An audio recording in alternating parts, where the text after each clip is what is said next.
everyone, and welcome back to Artifact Corner. Today we are going to be looking at a book in our collection. This book is titled Endless Amusement. This book was sold by a bookseller named W.C. Little in Albany, New York.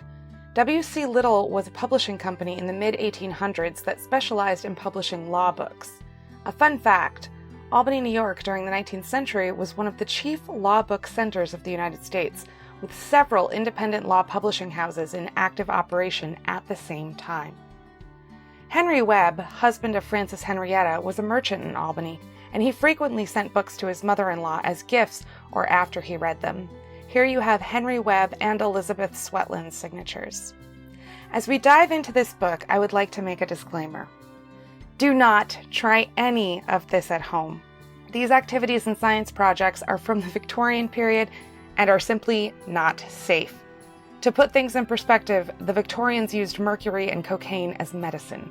So again, please do not try this at home. This book was published in London and is a sequel to Endless Amusement. The book boasts that there are over 400 interesting experiments. Remember, it's the Victorian period. You had to create your own entertainment. You can see here that either Henry or Betsy used a pencil to check the experiments they found interesting.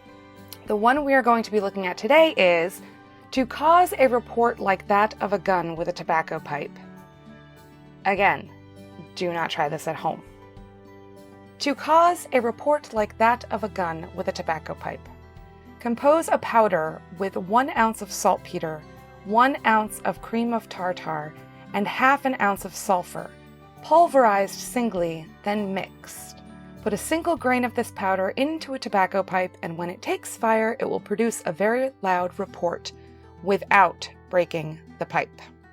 As you can see, this is not something we would recommend you trying today.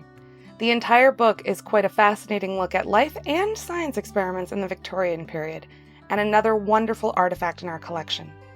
Thanks so much for stopping by.